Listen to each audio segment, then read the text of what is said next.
বিচারপতিকে? আপনারা তো দেশ সম্পর্কে কোনো খবর নেই, আপনারা খালি নদী নিয়ে আসেন, কখন ডুবে যাবেন এই ধান্দায় আছে। বাংলার প্রধান বিচারপতি ওবায়দুল হাসানের নেতৃত্বে যে 6টা বিচারপতি, এরা যদি একবার আপনার বিরুদ্ধে রায় দিয়ে দেয়, আপনি না আপনার বাবা না এই দেশের 16 কোটি মানুষ মেনে নিতে বাধ্য। সিস্টেম কয়টা পেলাম বলেন না কেন? আল্লাহ পাক বলেন কিয়ামতে আমার বিচার হবে 3 প্রকার।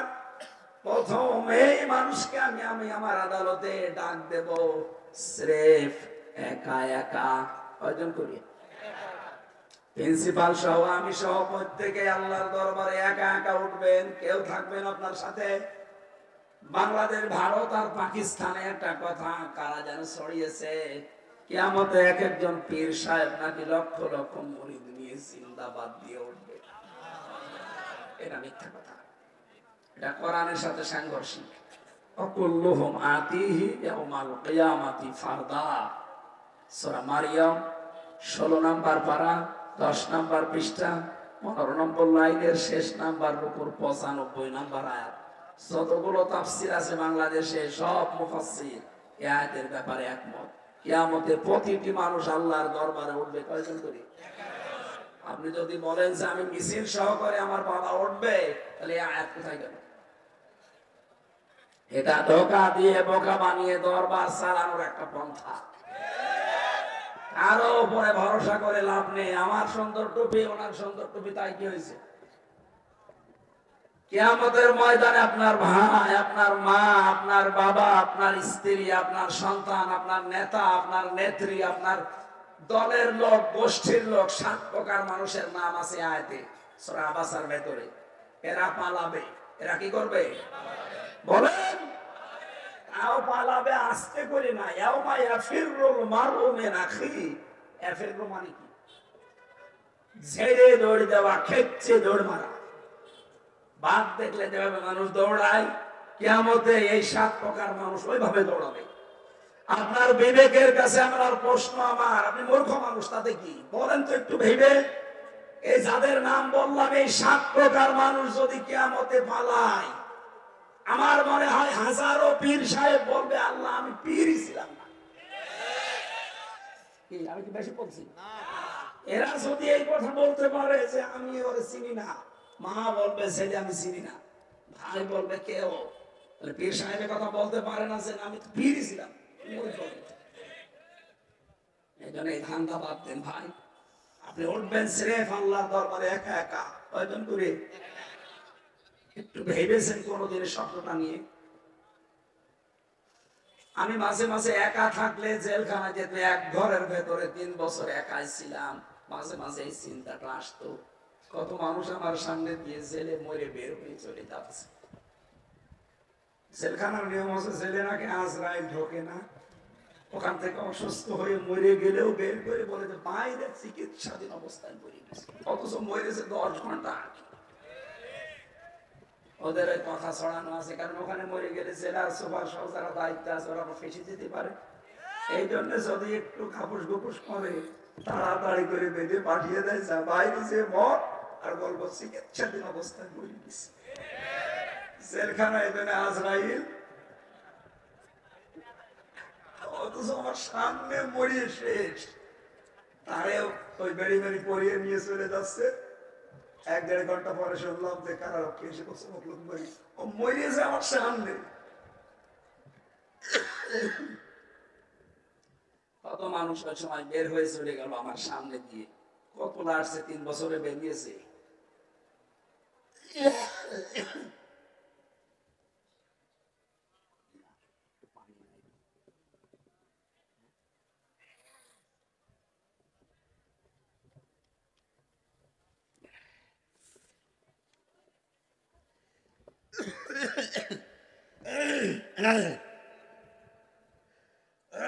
দোয়া করেছেন কণ্ঠটাতে বাবা ছেড়ে দেয়, কি দোয়া করে? দোয়া কাজ হচ্ছে না। আমার ভাইরা, মাঝে মাঝে একা একা মনে হয় চিন্তা আসতো, আল্লাহ আমি যদি এখনই মারা যাই, তুমি যদি বলো হামসা তোরে আমি একা সামনে নিয়েছি। 2024 সালের এপ্রিল মাসের 30 তারিখ পর্যন্ত তোরে মাফ করে দিলাম, শুধু মে মাসের 1 থেকে 10 এই 10 দিনের হিসাব দিয়ে তুই জান্নাতে চলে যা। আমি জেলখানায় তো গোনামুক্ত হয়েছিলাম, কারণ গোনা করার কোনো পরিবেশ ওখানে নেই। 24 ঘন্টা আপনি তালা মারা এক ঘরে, এদিকে 2.5 হাত এদিকে 3.5 হাত, কোনো জায়গায় যেতে পারবেন না। আমি ফাঁসির কন্ডেম সেলের ভেতরে ছিলাম। কোনো গোনা তো করার কোনো মানে সমস্যাই নেই। আর করবেন কি করে? মোবাইল নেই, মেয়ে লোক নেই, কি দিয়ে গোনা করবে? আল্লাহ আল্লাহ করা ছাড়া কোনো উপায় নেই। কান্নাকাটি করেন করেন, আল্লাহ আল্লাহ করেন। মাঝে মাঝে ভাবতাম অন্তত এই 3 বছর তো কিছু না হলেও কিছু গোনা থেকে মুক্ত আছি। তারপরও যদি আল্লাহ ডিসেম্বরের এপ্রিলের 30 তারিখ পর্যন্ত বলে জবাব দেওয়া লাগবে না, এমনি মাফ করে দিলাম। শুধুমাত্র এই 11 দিনের হিসাব দিয়েছে, 10 দিনের।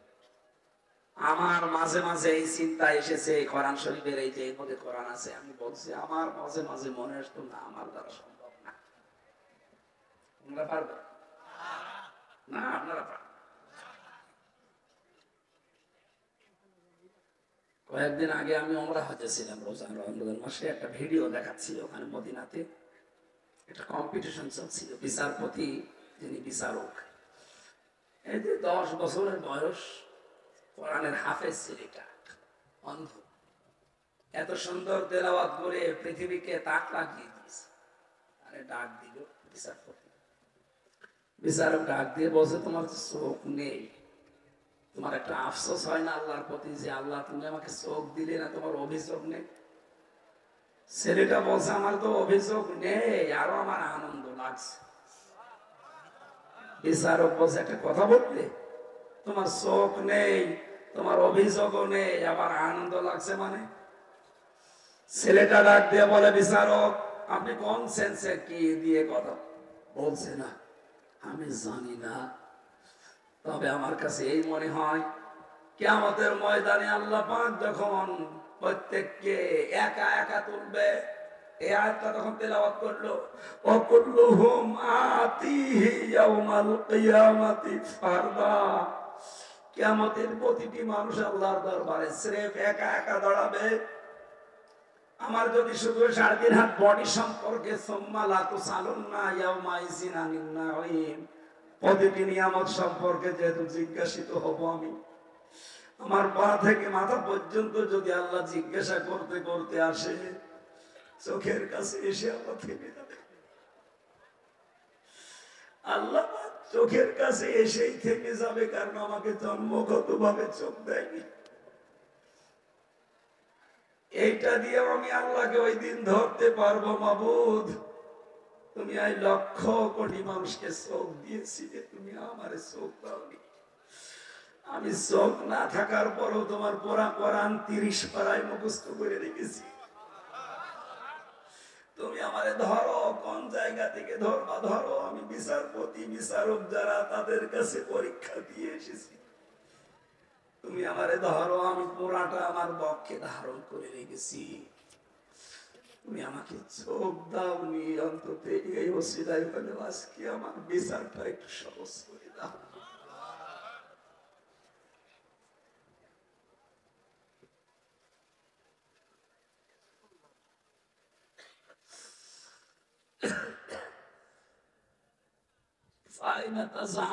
কোথায় হারিয়ে যাচ্ছেন, কোথায় চলে যাচ্ছেন? ইন হুয়া ইল্লা যিকরুল লিল আলামিন। এই কোরআন বিশ্ববাসীর জন্য উপদেশ আছে, এদিকে ফিরে আসে।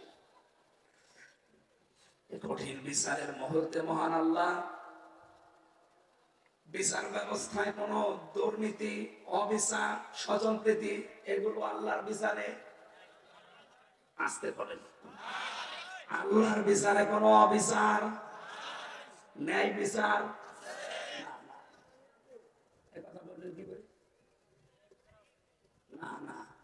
কথা বোঝার চেষ্টা করেন ভাই।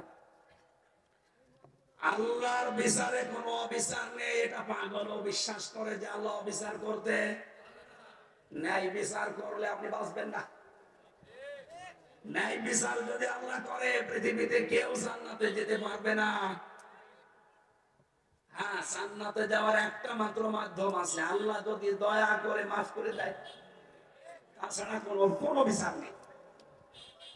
কিয়ামতে আপনি স্রেফ মনে করেন এখনই ময়দানে মাহশার কায়েম হয়ে গেছে, আমি তো বাস্তব কথা বলছি। আপনি দাঁড়িয়ে আছেন সামনে, আপনার আমার এই 33 বছরের জীবনটা আমি যদি এখন মিলাই, আমি তো বললাম না 10 দিনের হিসাবও সম্ভব না, একদিনেরটা সম্ভব। কারণ আজকে সকাল থেকে সন্ধ্যা পর্যন্ত এখানে এমন অনেক মানুষ আছে যারা 50টার উপরে মিথ্যা কথা বলেছে। কথা বলেন, এজন্য আমরা পারবো না ভাই।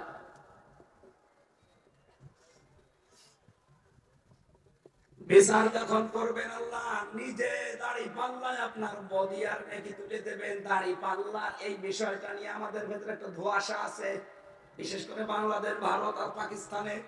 আমরা মিজানের পাল্লাও বিশ্বাস করি না, বিশ্বাস করি 100 ভাগ। কায়দা কানুনটা আমি একটু হালকা ভাবে বলছি, একটু মিলান তো। শিক্ষিত মানুষ হলে আমার মনে হয় ভালো হতো, গ্রাম্য মানুষ বুঝবে কিনা আল্লাহ জানে। বলবো হ্যাঁ, ভালো করে খেয়াল করে শুনবে। পৃথিবীর প্রত্যেকটি জিনিস পরিমাপ করার জন্য কিছু মৌলিক জিনিস আছে, কিছু অমৌলিক জিনিস আছে। এটা প্যান্ডেলটা, এটা মাপ দেওয়ার জন্য একটা যন্ত্র পাওয়া যায় না? এবার বলছে না কেন? এটাকে মাপ দেবে কেউ দাড়ি পাল্লায় তুলে দিয়ে? এটা মাপ দেওয়ার জন্য কি লাগে? ফিতা লাগে। বলেন বলেন, এই জমিটা মাপ দেওয়ার জন্য গজ লাগে। কি লাগে? সেন গজ যাই বলেন। ধান মাপার জন্য কি গজ দিয়ে মাপলে হবে? কি দিয়ে? বাটখারা।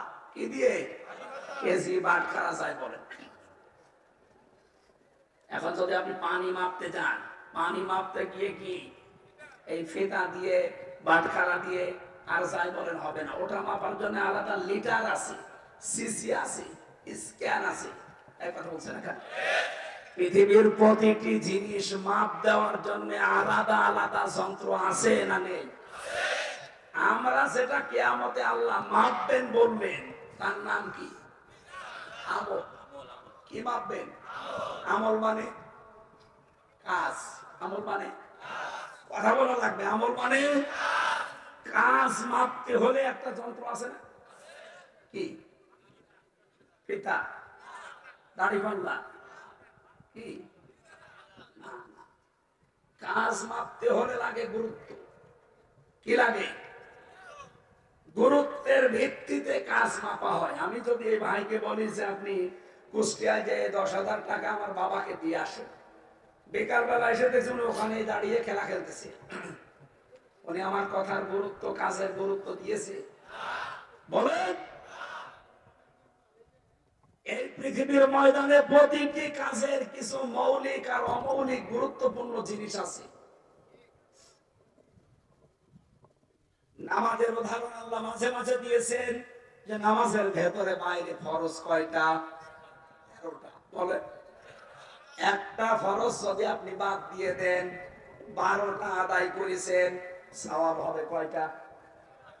0, শূন্য, কিচ্ছু হবে না। এটা বোঝেন তো? এখন যদি বলেন না আমি 12টা মানলাম, অন্তত 5টা সওয়াব তো দেবে? দেবে? কারণ আপনি মৌলিক জিনিস শেষ করে ফেলেছেন। 14টা ওয়াজিব আছে, কয়টা? বলেন। যদি একটা ছেড়ে যায় নামাজ হবে না তা না, একটা সুরত আছে, জরিমানা দেওয়া লাগবে, সহিষ্ণুতা। কথা বলছে না? এটা যদি কেউ দেয় তার নামাজ হবে না? হবে না? কিন্তু ফরজ যদি বাদ হয়, সহিষ্ণুতা না, 14 বার সিজদা দিলেও নামাজ। কারণ কি? ফরজটা হচ্ছে মৌলিক, আর বাকি যা আছে আমাদের সব হচ্ছে অমৌলিক। যদি নাও করে জরিমানা মানা দিয়ে বাঁচা যায়। এই প্যান্ডেলটার মৌলিক জিনিস হচ্ছে খুঁটি আর এই ছাদ। কথা বলছে না? সামিয়ানার খুঁটি না থাকলে কেউ প্যান্ডেল বলবে?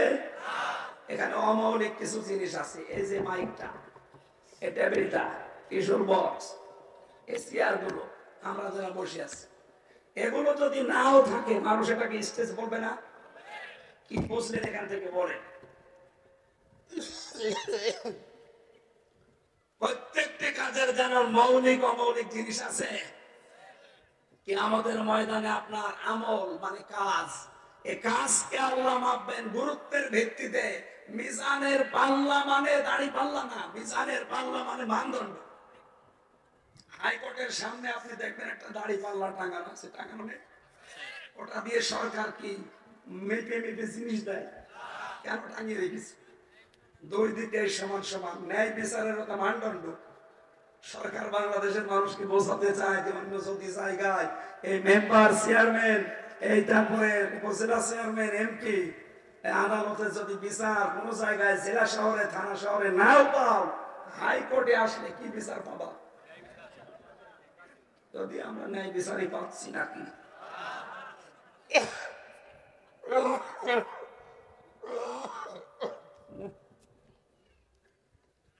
আরো 5-7 দিন হাসপাতালে পড়ে থাকার দরকার। শরীরে আসলে সাপোর্ট না করলে হয় না। 5-10 মিনিট ঘন্টা পর ঘন্টা কথা বলা লাগে।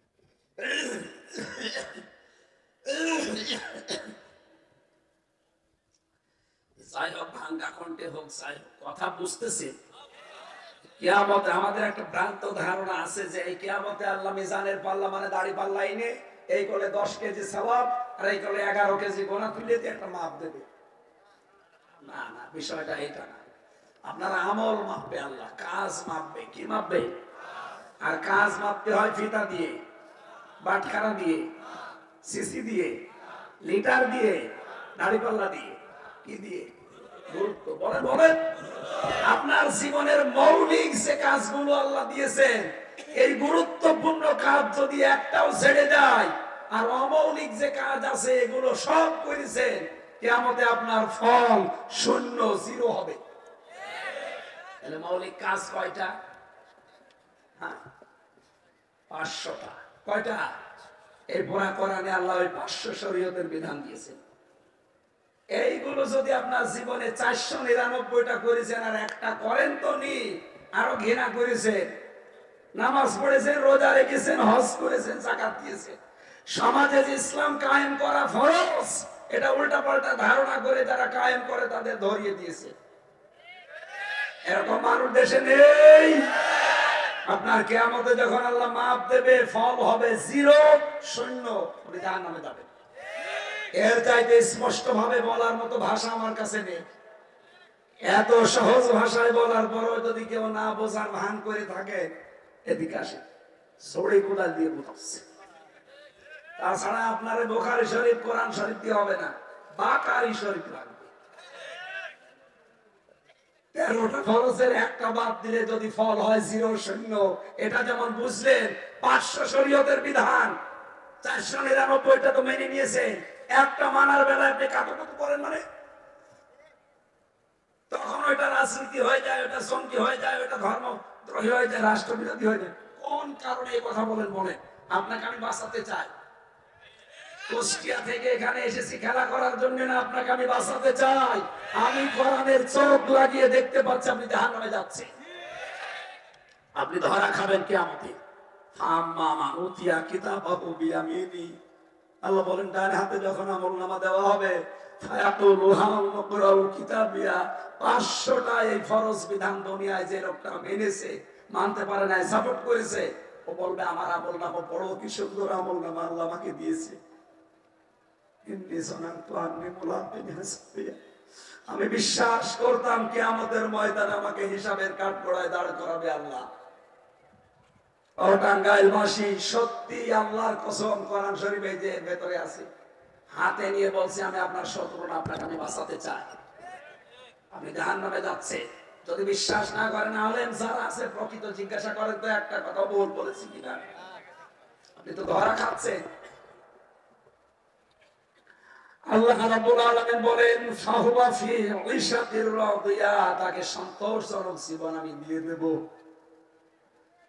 কুতুফি জান্নাতিন আলিয়া, সমহান জান্নাত তার জন্য নির্ধারিত হয়ে যাবে। কুতুফুহা দানিয়া, ফলগুলো তার নাগালের ভেতরে আসবে। কুলু ওয়াশরাবু হানিয়াম বিমা আসলাফতুম ফিল আইয়ামিল খালিয়া। আল্লাহ পাক বলবেন ফেরেশতারা এদেরকে ঘোষণা দাও, দুনিয়ায় আমার ইসলাম মানতে গিয়ে মন মতো চলতে পারোনি, হারাম ইনকাম করে অবৈধ ইনকাম করে ভালো ভালো খাবার কিনে খেতে পারোনি। আজকে তোমাদের ওই ভালো কাজের জন্য আমি আল্লাহ খুশি হয়ে খাবারগুলো উপহার দিলাম। নুজুলাম মিন গফুরির রহিম, গুলো আল্লাহর পক্ষ থেকে মেহমানদারি। বলেন সুবহানাল্লাহ। এরপরে আল্লাহ বলেন আম্মা মান উতিয়া কিতাবাহু বিশিমালি, সিস্টেম অপর পৃষ্ঠায় দেখো, যাকে বাম হাতে আমলনামা দেওয়া হবে, ফায়াকুলু ইয়া লাইতানি লাম উতা কিতাবিয়া, লোকটা বলবে রব্বুল আলামিন আমাকে যদি আজকে আমলনামা না দেওয়া হতো তাহলে ভালো হতো। আয়াতের তাফসীরে মুফাসসির লিখেছেন এই বুকটা ফেরেশতারা ছিঁড়ে ফেলবে, বাম হাতটা এর ভেতরে ঢুকিয়ে পেছন দিয়ে বের করে তারপরে আমলনামা দেবে। বলবে পড়, লোকটা তো পেছনে চোখ নেই, পড়তে পারবে না, সামনে টান দেবে, আমলনামা সহজ ছিঁড়িয়ে বের হবে। এটা বলতে শত সহজ মনে হচ্ছে, বাস্তবতা অত সহজ। সারা জীবন শুধু রিমান্ড রিমান্ড নাম শুনেছি, 10টা দিন আমি ছিলাম, আমি টের পেয়েছি রিমান্ড কাকে বলে।